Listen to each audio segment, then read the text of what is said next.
Good morning, students. Now today lecture number is 21 and today's date is 15th May 2020. Now yesterday we have seen one terminology, that is discount. So what is discount? So many times when we purchase or sell goods in the business and we pay certain amount less than the sales price or purchase price. Now the amount which is paid less, that is what discount है ना. हम जब goods purchase करते हैं या goods sale करते हैं और उस टाइम पे हम जितना पैसा कम पे करते हैं या कम रिसीव करते हैं, जो कम पे करते हैं और जो कम रिसीव करते हैं उसको हम क्या बोलते हैं, discount. Now yesterday we also seen there are two types of discount, trade discount and cash discount. Now today next term, that is 40 number, discount received and discount allowed. यानी डिस्काउंट रिसीव यानी हमको discount मिलता है और discount allowed means हम discount देते हैं. So when we receive discount in business and when we give discount in business. So generally when we purchase the goods we receive the discount and when we sell the goods we give the discount. Okay, so both are cash discount. Cash discount received and discount allowed, both are what? Cash discount. They are the part of cash discounts. Now discount received is treated as income. हमको जब discount मिलता है, whenever we receive discount in business, it is what? Income for the business. Remember this. And discount allowed is treated as what? Expense. यानी हम जब business करते हैं और हम जब किसी को डिस्काउंट देते हैं तो हमारे लिए क्या कहलाता है, वो एक्सपेंस कहलाता है. क्लियर? तो discount received is treated as income and discount allowed is treated as expense of the business. Okay, now from this first we see discount received. Meaning of discount received, हमें कब मिलता है, कैसे मिलता है ना. So here when businessman purchase goods and services and pays less amount which is not paid is called discount received. यानी हम जब बिजनेस करते हैं और हम गुड्स और सर्विस परचेस करते हैं और उसमें जितना पैसा कम पे करते हैं, तो जितना पैसा हम कम पे करते हैं उसको क्या बोलते हैं हम, discount received. For example, we have purchased goods of rupees 10,000. Okay, remember, and 5% discount is given. That is cash discount. CD means cash discount. We have purchased 10,000 rupees goods and cash discount is how many? 5%. If we pay this money within 15 days or 20 days. For example 15 days. मान लो हमने अगर 15 दिन में पैसे उसको दे दिए जिससे हमने गुड्स परचेस किया है उसको, तो हमें 5% डिस्काउंट देगा. इसका मीनिंग क्या है, मान लो हमने 5 दिन में पैसा दे दिया यानी 10 दिन से पहले, तो अब हमें उसको कितना पैसा देना है, 10,000 नहीं देना है. तो क्या करना है, 10,000 का 5%, तो कितना होगा 10,000 का 5%, सो इट इज 500. सो हमें 500 रुपया कम देना है. सो 10,000 माइनस 500, सो हाउ मेनी, 9,500. तो हमें कितना देना है, 9,500 रुपीज देना है. तो ये 500 रुपया क्या हुआ, this 500 rupees is what, discount received. ये हमको डिस्काउंट मिला है. यानी हमने गुड्स कितने का परचेस किया था, 10,000 का, लेकिन हमने पैसा कितना दिया, 9,500. तो 500 का क्या हुआ, हमें प्रॉफिट है ना, हमारी income. Clear? So is what, discount received. So when we get discount, when we purchase what, goods and services in the business and we pay amount immediately or within prescribed time limit. Clear? तो हमको discount मिलता है. अगर मान लो हम 15 दिन के बाद पैसा देंगे तो हमें कैश डिस्काउंट मिलेगा नहीं. क्यों? कैश डिस्काउंट देने का मतलब क्या है, बिजनेसमैन कैश डिस्काउंट क्यों देता है, तो हमने देखा था कल, for quick collection of credit sales, यानी उसने जो क्रेडिट में गुड्स होल्ड किया उसका पैसा उसको जल्दी मिल जाए, इसलिए वो कैश डिस्काउंट देता है. अगर हम 15 दिन में पैसा नहीं देंगे तो हमको कैश डिस्काउंट देने वाला नहीं है. क्लियर? तो अगर हमें कैश डिस्काउंट देना है तो हमें उसको 15 दिन में पैसा दे देना पड़ेगा. 15 दिन के बाद देंगे तो पूरे कितना देने पड़ेंगे, 10,000. क्लियर? तो is what, discount received. Now second is discount allowed. So what is discount allowed? So when businessman sales, जब हम सेल्स करते हैं तो क्या होता है, डिस्काउंट अलाउड. हम जब परचेस करते हैं क्या होता है, डिस्काउंट रिसीव. याद रखना. So when businessman sells goods or services and receive less amount which is not received is called as discount allowed. यानी हम जब बिजनेस करते हैं और हम गुड्स एंड सर्विस सोल्ड करते हैं और उस समय हमें जो पैसा कम मिलता है, तो जितना पैसा हमको कम मिलता है वो क्या होता है, हमारा डिस्काउंट अलाउड. यानी हमने डिस्काउंट दिया तो हम जब सेल्स करते हैं ना बिजनेस में तो डिस्काउंट देते हैं, तो उसको बोलते हैं discount allowed, it is expense. और हम जब परचेस करते हैं बिजनेस में तो हमको डिस्काउंट मिलता है, तो हमारे क्या है, income. Same way you can से, हमने मान लो 10 जगह गुड्स होल्ड किया है, हमने 5% डिस्काउंट देने का बोला है कस्टमर को, अगर वो हमें 10 दिन में पैसा देता है तो क्लियर। अगर मान लो उस कस्टमर ने हमको 10 दिन में पैसा दे दिया तो हमें उसको कितना पैसा डिस्काउंट देना पड़ेगा, 500 रुपया। 10,000 का 5% कितना आएगा, 500। तो वो हमें कितना पैसा देगा, 9,500। वो हमें 500 रुपया कम देगा। जो 500 रुपया कम उसने दिया ना, वो हमें क्या, डिस्काउंट अलाउड, हमको उतना पैसा कम मिला। लेकिन कब, अगर वो 10 दिन में पैसा देता है तभी देना है डिस्काउंट, अदरवाइज नहीं। Clear? So this is what meaning of discount received and discount allowed, and both are related with what, purchase and sales. And remember, cash discount is given only in cash transaction. Okay? And both these are incomes and expense, and they are recorded in the books of the account. Okay? So these are meaning of discount received and discount allowed. Now next term, that is 41, depreciation. Now this is new term or new word for you, that is depreciation. Now what is depreciation? So depreciation is an expense of the business. Remember, it is an expense of the business. तो आपको exam में ऐसा आ सकता है, depreciation is blank of the business. So it is what, expense of the business. Okay. Now what is depreciation? So every year the value of assets is reduced. यानी हर साल assets की value क्या होती है, reduce by certain rate. By certain rate यानी क्या, rate of depreciation 10%, 15%, 5%. Okay, these are what, rate of depreciation. So by certain rate, and this rate is decided by the business. ये business decide करता है कि कितने rate से assets की value क्या करनी है, decrease. Amount which is reduced is called as depreciation. और इससे जितनी amount reduce होती है assets की, उसको हम क्या बोलते हैं, जो वैल्यू रिड्यूस हो इसको depreciation. So what is depreciation? Every year the value of assets is reduced by certain rate and amount which is reduced is called as depreciation. Now here value of assets, so here what is assets? Now we see what is assets. So anything which is owned by business and which has realisable value on those assets, it is what, assets of the business, है ना। ऐसी कोई भी चीज जो business की खुद की है और उसकी कुछ क्या है, रियलाइजेबल वैल्यू, यानी मार्केट में अगर हम उसको सेल करने जाएंगे तो हमको कुछ पैसा मिलेगा। तो सारी चीज क्या है, बिजनेस के लिए असेट्स है। और in business depreciation is calculated on fix assets. Remember, depreciation is always calculated on fix assets of the business. Fix assets means what, non current assets. और non current assets and fix assets means what, those assets which remains in business for more than 1 year। यानी ऐसी assets जो business में 1 साल से ज्यादा समय के लिए है, उसको क्या बोलते हैं हम, फिक्स असेट्स और non current assets. And depreciation is always calculated on which assets, fix assets और non current assets. Remember this, okay. On current assets and on short term assets it is not calculated. Clear? So depreciation is calculated on which assets, non current assets और fix assets. Now depreciation is non-cash expense. This is also very important. Depreciation is which kind of expense? So it is non-cash expense. Now what is non-cash expense?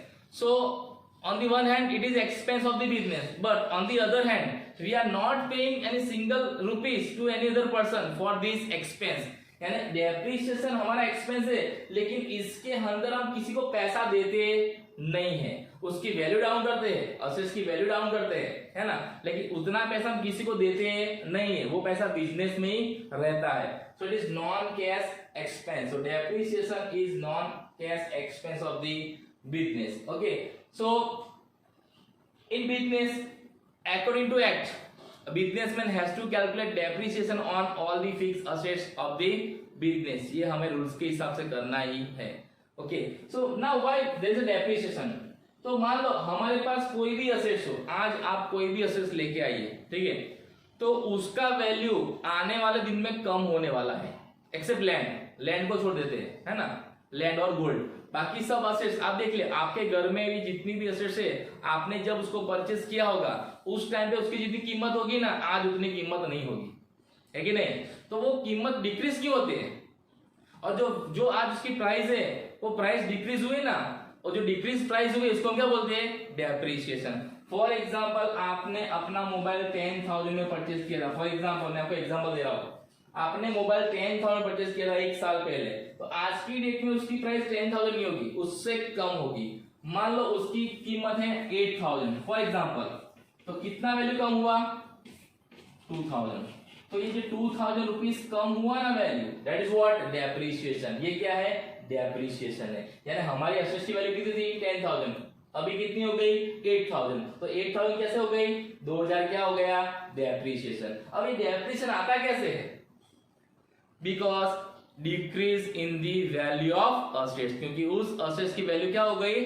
Decrease हो गई। अब assets की value decrease क्यों होती है? तो उसके main 2 reason, उसके 2 रीजन है। एक, as and when time pass, जैसे जैसे समय पसार होता है, आप असेट्स को यूज करो कि ना करो, उसकी वैल्यू डाउन होने वाली है ना? आप आज एक मोबाइल नया ले लो, आप उसको कोई छूना भी मत, और उसको 1 साल के बाद बेचने के लिए निकालना, तो उसकी प्राइस कितनी मिलेगी? उतनी मिलेगी जितने उन्होंने परचेस किया था? नहीं, उससे कम। तो क्यों इसमें वैल्यू कम हुई? बिकॉज टाइम पास, टाइम चला गया। और दूसरा, उसका यूज, हम उसका यूज कैसे करते हैं? मान लो हमने 1 साल में उसको ऐसे यूज कर लिया कि उसका कोई 1,000 रुपीज देने के लिए रेडी नहीं है, तो वो भी क्या है? 9,000 रुपीज क्या हो गया? डेप्रिसिएशन। क्यों हुआ? Because of use. तो as and when time pass और on the basis of uses, depreciation is chargeable on the fixed assets. Clear? So this is the meaning of what? Depreciation. And depreciation is always calculated on which assets? Fixed assets or non-current assets. For example, building,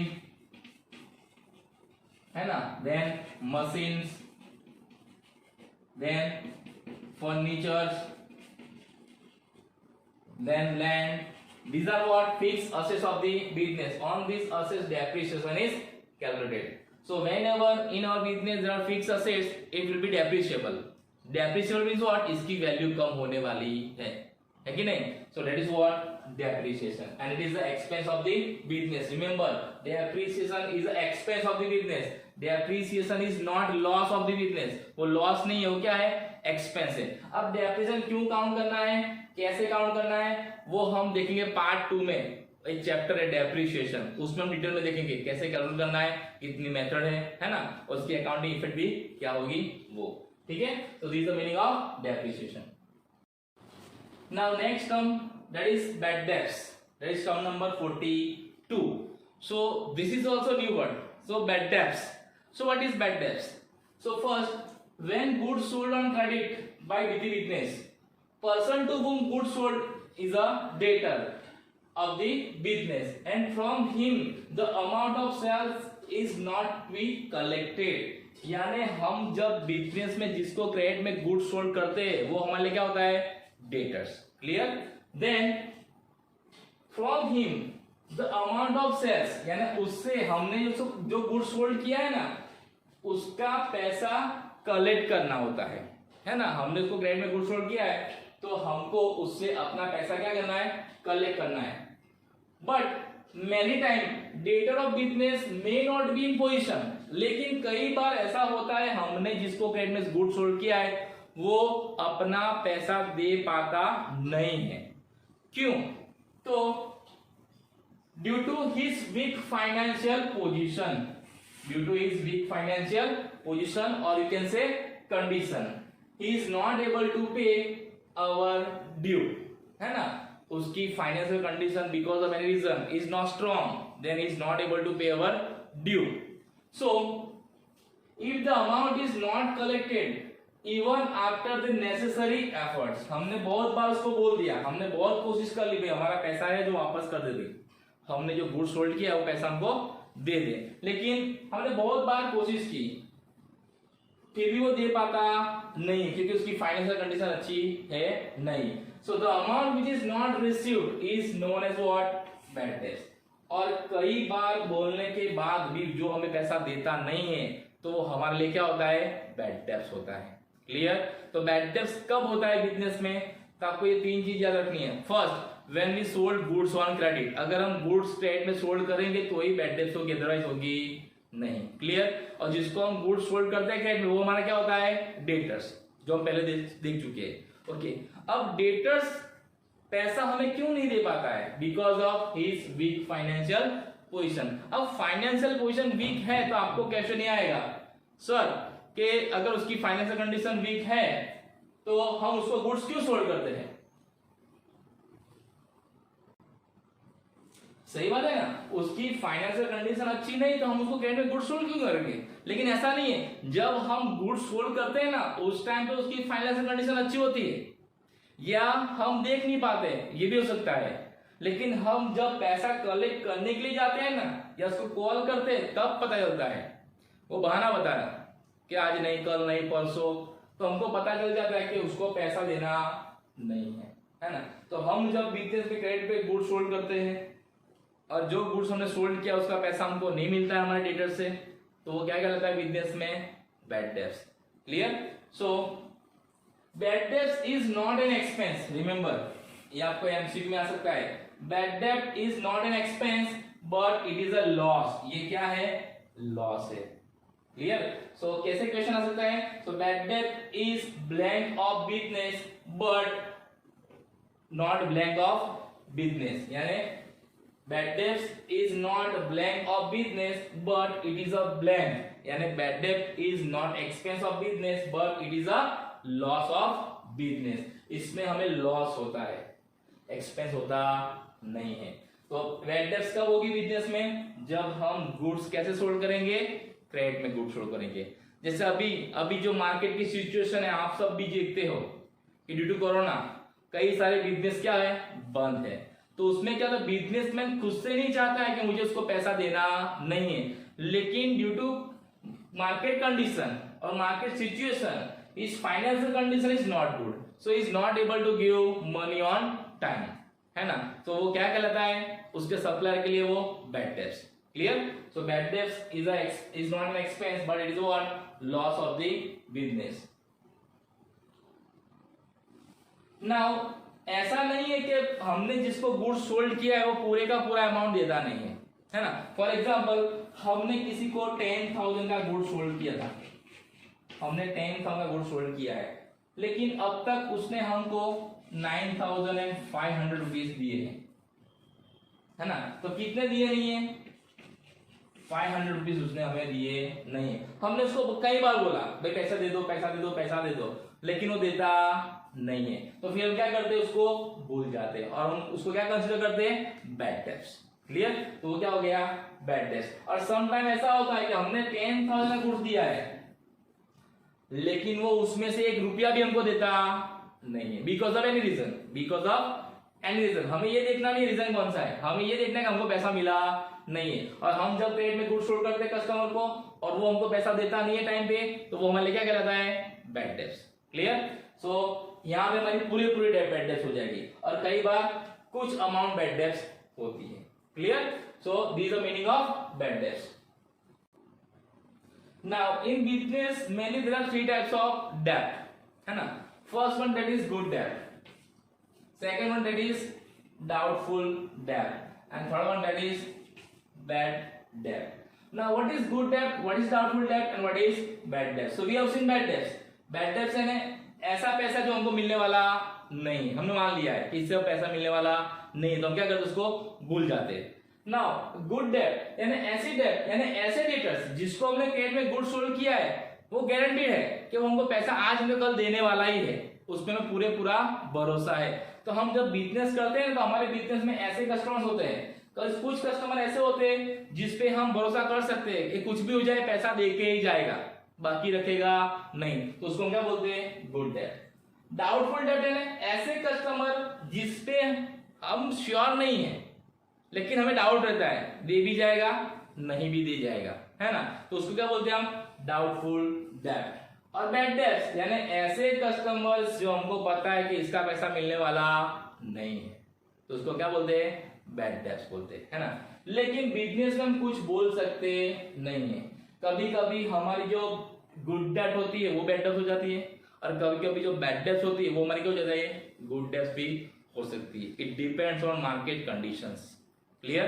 So you have to remember this: good debts, doubtful debts, and bad debts. Clear? So today we have seen three terms. Okay. First one we have seen what? Bad debts. Then what we have seen another meaning, that is discount. Discount received and discount allowed. Okay. Discount received, discount allowed. And third one, that is depreciation. तो आज हमने फिर से तीन terms देखे: depreciation, then discount receive and discount allowed, and bad debts. Okay, now remaining all the terms that we'll see tomorrow. Okay, total 46 terms are there. Okay, so you have to note down all these points in your notebooks, and thank you and have a nice day.